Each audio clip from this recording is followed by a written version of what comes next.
معزز و مکرم محترم و محتشم مصلیان کرام، حاضرین عظام، سامعین کرام، ناظرین اعزام، السلام علیکم ورحمۃ اللہ وبرکاتہ۔ الحمدللہ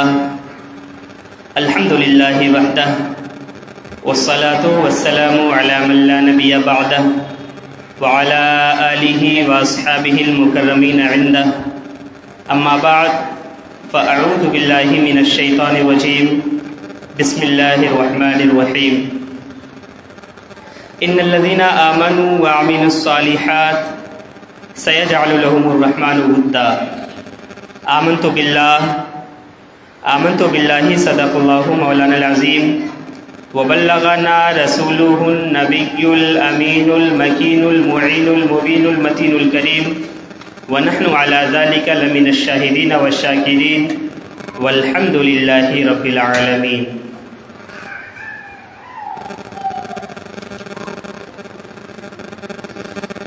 معزز سامعین کرام، آئیے کچھ عرض و معروض سے قبل، کچھ گفت و شنید سے پیشتر اور کچھ سننے اور سنانے سے پہلے آقائے نامدار، مدینے کے تاجدار، حبیب پروردگار، شفیع روز شمار، احمد مختار، جناب احمد مجتبیٰ محمد مصطفیٰ محمد رسول اللہ ارواحنا فدا صلی اللہ علیہ وآلہ وسلم کی بارگاہ بے کس پناہ والی جاہ میں درود و سلام کی ڈالی عقیدت و محبت کی تھالی میں بھر کر پیش کریں۔ پڑھیں بآواز بلند، اللہم صلی وسلم وبارک علی سیدنا و مولانا و ماوانا و ملجانا محمد معدن الجود والکرم و آلہ الکرام و ابنہ الکریم بعدد کل ذرہ الف الف مرہ مبارک وسلم۔ معزز سامعین کرام، یہ ماہ شوال المکرم کا ہے اور اس مہینے میں عالم اسلام کی ایک عظیم شخصیت سلطان المحققین حضرت سیدنا مخدوم شاہ شرف الدین احمد ابن یحییٰ منیری قدس سرہ کا دن منایا جاتا ہے۔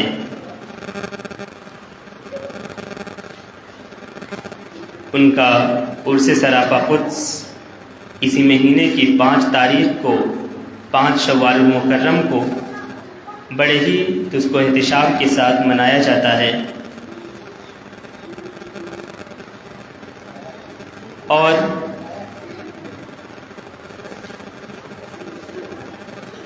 میرا یہ معمول رہا ہے کہ ان کے عرس کے موقع پہ، ان کے عرس کی مناسبت سے ان کی حیات و خدمات اور تعلیمات پر میں گفتگو کرتا ہوں۔ اسی مناسبت سے آج بھی انشاءاللہ العزیز ان کی تعلیمات کے چند اہم گوشوں پر روشنی ڈالی جائے گی۔ آپ کا مقام بہت ہی عرفہ و اعلیٰ اور بلند و بالا ہے، آپ کی تعلیمات بھی بہت اعلیٰ ہیں، آپ کی تصنیفات، تالیفات اور مکتوبات بھی بہت زیادہ ہیں۔ مکتوبات میں مکتوبات صدی، مکتوبات 2 صدی اور مکتوبات 28 کا نام نمایاں طور پر لیا جاتا ہے۔ اس کے علاوہ آپ کی تصنیفات بھی بہت زیادہ ہیں، تو آج کی گفتگو انشاءاللہ العزیز آپ کی مکتوبات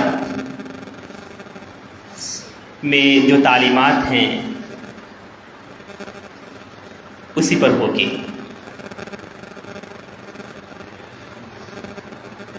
مکتوبات صدی میں جو آپ کی پہلی تعلیم ہے جس چیز کے تعلق سے وہ ہے توحید۔ مکتوبات صدی کا جو پہلا مکتوب ہے اس مکتوب میں توحید کا بیان ہے۔ توحید کے تعلق سے آپ کے کیا ارشادات ہیں، آپ کی کیا تعلیمات ہیں، وہ ملاحظہ کریں۔ توحید باری تعالیٰ کے باب میں موحد ہونے کا دعویٰ کرنے والوں نے بڑی بڑی رنگ آمیزیاں کی ہیں، مگر خود ان کی زندگی میں وحدت کی یہ رنگینی دیکھی نہ جا سکی۔ ان کی توحید پرستی کچے دھاگے پر چڑھائے جانے والے رنگ کی طرح تھی جو حوادثات کے پانی سے اترتی چلی گئی، لیکن عارفان حق نے جب دیوانگان عشق کو میں توحید کا جام پلایا تو اس کا سرور کبھی نہیں اترا، دم بدم چڑھتا ہی چلا گیا اور یہ سرور خاک کے قبر تک پہنچا۔ کہتے ہیں کہ عارفہ جو اپنے وقت کی بہت ہی جلیل القدر بزرگ تھیں، عارفہ یگانہ تھیں، حضرت رابعہ بصری رضی اللہ عنہا، جب ان کا وصال ہوا تو کسی بزرگ نے خواب میں دیکھ کر انہیں خواب میں دیکھ کر کسی بزرگ نے پوچھا، حضرت رابعہ بصری رضی اللہ عنہا کا واقعہ ہے۔ جب ان کا وصال ہوا تو کسی بزرگ نے انہیں خواب میں دیکھا، خواب میں دیکھ کر پوچھا کہ رابعہ قبر میں آپ پر کیا گزری؟ رابعہ بصری سے خواب میں بزرگ پوچھ رہے ہیں جب وہ خواب میں آئیں ان کے وصال کے بعد کہ رابعہ قبر میں آپ پر کیا گزری؟ تو حضرت رابعہ بصری فرماتی ہیں کہ نکیرین آئے اور پوچھا من ربوں کا، تیرا رب کون ہے؟ میں نے کہا رابعہ تو ساری زندگی ربی اللہ کی رٹ لگاتی رہی، میرا رب اللہ ہے، میرا رب اللہ ہے، اسی کی رٹ لگاتی رہی، ربی اللہ کہتی رہی، ربی اللہ پکارتی رہی، ربی اللہ کی رٹ لگاتی رہی۔ میری پکار سے کیا ہوتا ہے؟ اس سے پوچھو کہ اس نے رابعہ کو اپنی ابدیت میں قبول کیا یا نہیں۔ میرے اس جواب پر رب تعالیٰ نے مجھ پر میری امید سے زیادہ کرم فرمایا۔ دیکھا آپ نے، یہ ہے وہ پختہ توحیدی رنگ جس میں ریا کی آمیزش نہیں ہے، اس میں فریب نفس کی شرکت نہیں ہے۔ حضرت مختوم جہاں شیخ شرف الدین احمد یحییٰ منیری قدس سرہ موحدین کی صف میں میر کارواں تھے۔ توحید کے موضوع پر قلم ہاتھ میں آ گیا تو آپ کا قلم زرنگار لکھتا ہی چلا گیا اور توحید کے درجات کی تقسیم کرتے ہوئے آپ نے فرمایا کہ توحید کی کتنی قسمیں ہیں؟ 4 قسمیں ہیں۔ توحید کے درجے کتنے ہیں؟ 4 درجے ہیں۔ کون کون؟ نمبر 1 توحید عامیانہ، نمبر 2 توحید متکلمانہ، نمبر 3 توحید عارفانہ اور نمبر 4 توحید موحدانہ۔ توحید عامیانہ، توحید متکلمانہ، توحید عارفانہ اور توحید موحدانہ۔ مکتوب مبارکہ میں آپ نے وحدت الوجود کی ساری گتھیاں سلجھا دی ہیں۔ اختصار کے پیش نظر ہم یہاں پہ پیش کر رہے ہیں۔ توحید کی تعریف میں لکھتے ہیں کہ ایک گروہ زبان سے لا الہ الا اللہ کہتا ہے۔ مختوم جہاں تشریح کر رہے ہیں، تشریح کرتے ہوئے فرماتے ہیں ایک گروہ ایسا ہے، ایک سموہ ایسا ہے، ایک گروپ ایسا ہے کہ وہ زبان سے لا الہ الا اللہ کہتا ہے، وہ زبان سے لا الہ الا اللہ کہتا ہے کہ اللہ کے سوا کوئی معبود نہیں، اللہ کے سوا کوئی عبادت کے لائق نہیں، وہ صرف زبان سے کہتا ہے۔ ایک گروپ ایسا ہے اور دل میں بھی تقلیداً اعتقاد رکھتا ہے کہ اللہ ایک ہی ہے۔ زبان سے کہتا ہے لا الہ الا اللہ کہ اللہ کے سوا کوئی معبود نہیں، اور دل میں بھی تقلیداً یہ اعتقاد رکھتا ہے کہ اللہ ایک ہی ہے، کوئی اس کا شریک نہیں، ماں باپ سے اس نے جو کچھ سنا اس پر ثابت قدم ہے۔ اس جماعت کے لوگ عام مسلمانوں میں ہیں۔ یہ جو توحید ہے یہ عام مسلمانوں کی توحید ہے، اسے توحید عامیانہ کہتے ہیں، عام لوگوں کی توحید، کہ اس نے زبان سے کہا لا الہ الا اللہ، دل میں اعتقاد بھی ہے کہ اللہ کے سوا کوئی معبود نہیں، اس نے جیسا سنا تھا اسی پر اس نے یقین کر لیا کہ ہاں یہ مختوم جہاں فرما رہے ہیں کہ یہ عامیانہ توحید ہے، یہ عام لوگوں کی توحید ہے۔ اب دوسرے گروہ کی تشریح کر رہے ہیں، توحید متکلمانہ کی تشریح کرتے ہوئے فرما رہے ہیں کہ دوسرا گروہ زبان سے لا الہ الا اللہ کہتا ہے، اور زبان سے لا الہ الا اللہ کہنے کے ساتھ ساتھ دل میں اعتقاد صحیح بھی رکھتا ہے، صحیح اعتقاد بھی رکھتا ہے کہ اللہ کے سوا کوئی عبادت کے لائق نہیں ہے، معبود صرف خدا ہے، اور اس کے علاوہ علم کی وجہ سے اللہ تعالیٰ کی وحدانیت پر سینکڑوں دلیلیں بھی رکھتا ہے۔ پہلی جماعت تھی، پہلا گروہ تھا کہ دل سے زبان سے لا الہ الا اللہ کہتا تھا اور دل میں اعتقاد بھی رکھتا تھا، دل سے بھی تصدیق بھی کرتا تھا، مانتا بھی تھا کہ اللہ کے سوا کوئی معبود نہیں، اور جیسا اس نے اپنے ماں باپ سے سنا تھا ویسا اس نے مان لیا تھا۔ لیکن دوسری جو جماعت ہے، دوسرا جو گروہ ہے، وہ زبان سے لا الہ الا اللہ کہتا ہے، دل سے اعتقاد بھی رکھتا ہے، اس کے ساتھ ساتھ اس کے پاس دلیلیں بھی ہیں، اس کے پاس علم ہے، اس کے پاس جانکاری ہے، اس کے پاس نالج ہے، وہ اپنی علم کی بنا پر دلیلیں بھی رکھتا ہے، وہ اپنے علم کی بنا پر دلیلیں بھی رکھتا ہے کہ اللہ کے سوا کوئی معبود نہیں، زبان سے بھی کہتا ہے، دل سے اقرار بھی کرتا ہے، اور اقرار کرنے کے ساتھ ساتھ اس کے پاس دلیلیں بھی ہیں۔ یہ توحید عامیانہ نہیں، یہ توحید متکلمانہ ہے۔ مخدوم جہاں نے اسے توحید متکلمانہ کہا ہے۔ یہ جو فقہا متکلمین ہیں، یہ ان کی توحید ہے، یہ دوسرا اسٹیج ہے، یہ دوسرا مرتبہ ہے، یہ دوسرا درجہ ہے۔ پہلا درجہ تھا توحید عامیانہ، دوسرا درجہ ہے توحید متکلمانہ، تیسرا درجہ بیان کرتے ہوئے مخدوم جہاں فرما رہے ہیں کہ تیسرا جو درجہ ہے توحید عارفانہ ہے۔ عام مسلمان اور متکلمین کی توحید کے بعد جو مومن موحد ایسا ہے جو باتباع پیر طریقت مجاہدہ و ریاضت میں مشغول ہے، رفتہ رفتہ اس نے یہ ترقی کی ہے کہ نور بصیرت دل میں پیدا ہو گیا ہے، اس نور سے اس کو اس کا مشاہدہ ہے۔ اب جو پہلے دو درجے تھے اس میں مشاہدہ نہیں تھا، اس میں مشاہدہ بھی ہے۔ پہلا درجہ تھا کہ وہ زبان سے لا الہ الا اللہ کہتا تھا، دل سے اقرار، دل سے تصدیق کرتا تھا۔ دوسرا درجہ جو تھا توحید متکلمانہ کا، اس کے پاس دلیلیں بھی تھیں، اس کی توحید عامیانہ توحید نہیں تھی، دلیلوں کی بنا پر اس کی توحید متکلمانہ ہو گئی تھی۔ اب یہ تیسرا درجہ ہے، اس کے دل میں نور پیدا ہو گیا ہے، اور اس نور سے وہ مشاہدہ بھی کرتا ہے۔ اللہ سبحانہ و تعالیٰ کی عبادت کرتے کرتے، ریاضت کرتے کرتے، مجاہدے کے ذریعے وہ اس اسٹیج پر پہنچ چکا ہے، اس مقام پر پہنچ چکا ہے کہ اسے مشاہدہ بھی ہونے لگا ہے۔ جب اسے مشاہدہ ہونے لگا ہے تو اس توحید کو عارفانہ توحید کہتے ہیں، اس توحید کو توحید عارفانہ کہتے ہیں۔ یہ تیسرا درجہ ہے۔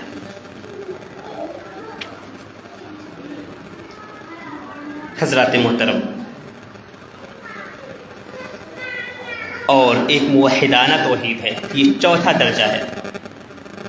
مخدوم جہاں نے چوتھا درجہ بیان کرتے ہوئے فرمایا یہ ایک توحید ہے، وہ عارفانہ توحید ہے۔ وہ کون سی توحید ہے؟ ایسا موحد کہ کسی فعل کی نسبت کسی دوسری طرف نہیں کر سکتا، کیونکہ وہ دیکھ رہا ہے کہ فاعل حقیقی کے سوا دوسرے کا فعل نہیں ہے. ہر چیز جو ہو رہی ہے، ہر کام جو ہو رہا ہے، وہ کرنے والا تو ایک ہی ہے، فاعل حقیقی تو وہی ہے. جب ہر چیز میں اس کا مشاہدہ ہونے لگے، اور تو یہ جو اسٹیج ہے، یہ جو درجہ ہے، یہ موحدانہ توحید کا درجہ ہے. یہ چوتھا درجہ ہے. پہلا درجہ تھا توحید عامیانہ، یہ عام لوگوں کی توحید تھی. دوسرا درجہ تھا توحید متکلمانہ، یہ متکلمین کی توحید تھی. اور تیسرا درجہ تھا توحید عارفانہ، یہ عارفوں کی توحید تھی. اور چوتھا درجہ جو ہے توحید موحدانہ، یہ جو حقیقی موحد ہوتے ہیں ان کی توحید. یہ توحید کے 4 درجے مختوم پاک نے بیان فرمائے ہیں. مختوم پاک نے توحید کے تعلق سے یہ فرمایا. اس کے علاوہ اور دوسری چیزوں کے تعلق سے مختوم پاک نے جو فرمایا ہے وہ شارٹلی اینڈ بریفلی ملاحظہ کریں. مختوم پاک ایک جگہ فرما رہے ہیں کہ اے بھائی، اپنے مکتوب میں لکھتے ہیں، مکتوبات 2 میں، کہ جبکہ شرع میں بغیر علم کے عمل کی درستی قطعاً ممکن ہی نہیں، اور ایسے عمل سے کوئی فائدہ پہنچ ہی نہیں سکتا. جب مقصود تک پہنچنا عمل کے بغیر ممکن ہی نہیں، تو ضرورت ہے کہ علم کا طلب کرنا فرض ہو جائے، اور علم کا طلب کرنا فرض ہے بھی. مختوم پاک فرما رہے ہیں کہ شرع میں، شریعت میں بغیر علم کے عمل درست ہی نہیں ہوگا. کوئی انسان عمل کر رہا ہے، کوئی کام کر رہا ہے، جیسے نماز پڑھ رہا ہے، نماز کا اسے علم ہی نہیں، نماز میں کون کون سی چیزیں فرض ہیں، نماز کے مسائل کا علم نہیں، تو جب وہ نماز پڑھے گا تو غلط سلط پڑھے گا. تو جب اس کا علم نہیں ہے تو وہ عمل درست ہی نہیں ہوگا. اسی طرح روزہ رکھ رہا ہے، روزے کے مسائل سے واقفیت نہیں ہے، جب واقفیت نہیں ہے تو وہ گڑبڑ کرے گا، تو اس وجہ سے وہ عمل درست نہیں ہوگا. اسی کو مختوم جہاں فرما رہے ہیں کہ شرع میں، شریعت میں بغیر علم کے عمل درست ہی نہیں، عمل کی درستگی قطعاً ممکن ہی نہیں. اس لیے علم جو ہے فرض ہے. آگے فرما رہے ہیں کہ علم وہ نہیں ہے جو امراء و سلاطین کے در تک تمہیں پہنچا دے. جو علم کیا ہے؟ ایسے علماء تو علماء سو ہیں. علم کیا ہے؟ علم سے مراد آخرت کا علم ہے، اور حق سبحانہ و تعالیٰ کی راہ کا علم ہے. علم سے مراد دینی علم ہے، وہ علم جو آخرت میں کام آئے. مختوم جہاں فرما رہے ہیں آج بڑے افسوس کی بات ہے، ایسے علم سے ہم دور ہیں. مختوم پاک نے کتنی پیاری بات کہی کہ علم جو حاصل کرنا فرض ہے، اس سے مراد کیا ہے؟ آخرت کا علم ہے، وہ علم جو آخرت میں کام آئے. آج ہم ایسے علم سے کوسوں دور ہیں، جبکہ علم حاصل کرنا ہمارے اوپر فرض ہے. رسول پاک نے فرمایا طلب العلم فریضہ علی کل مسلم، کہ ہر مسلمان پر، خواہ مرد ہو، عورت ہو، بچے ہو، بوڑھے ہو، سب پر علم حاصل کرنا فرض ہے، فرض ہے. آج بڑے افسوس کی بات ہے، آج ہم ایسے ہی علوم سے دور ہیں، ایسے ہی علم سے دور ہیں. اسی علم کو حاصل کرنے کے لیے مختوم جہاں سنار گاؤں بنگلہ دیش گئے تھے، اور یہ میسج دیا تھا، یہ پیغام دیا تھا کہ علم حاصل کرو. اپنے مکتوبات میں، اپنی تصنیفات میں، اپنی تالیفات میں جگہ جگہ مختوم پاک نے فرمایا کہ علم ضروری ہے. اس لیے ہمیں بھی چاہیے کہ ہم علم حاصل کریں، اور شریعت کا علم جو ہے، شریعت کے مسائل زیادہ سے زیادہ جاننے کی کوشش کریں. اللہ سبحانہ و تعالیٰ سے دعا ہے کہ ہمیں بزرگوں کی تعلیمات پر عمل کرنے کی توفیق عطا فرمائے. آمین آمین. وآخر دعوانا الحمدللہ رب العالمین. ایک ضروری اعلان سماعت کریں. خانقاہ منی شریف میں حضرت مختوم جہاں قدس سرہ کا سالانہ کل 28 اپریل کو آپ حضرات کو یہ اطلاع دی جاتی ہے کہ ہر سال کی طرح اس سال بھی سلطان المحققین مختوم جہاں حضرت شیخ شرف الدین احمد یحییٰ منیری قدس سرہ کے سالانہ کل کی محفل 7 شوال 1444 ہجری مطابق 28 اپریل 2023 کو جمعے کے روز آج بعد نماز مغرب ان کے ولادت خانے رواق شریف خانقاہ منی شریف میں منعقد ہوگی، لہٰذا آپ حضرات سے گزارش ہے کہ شرکت فرما کر ثواب دارین حاصل کریں۔ السلام علیکم۔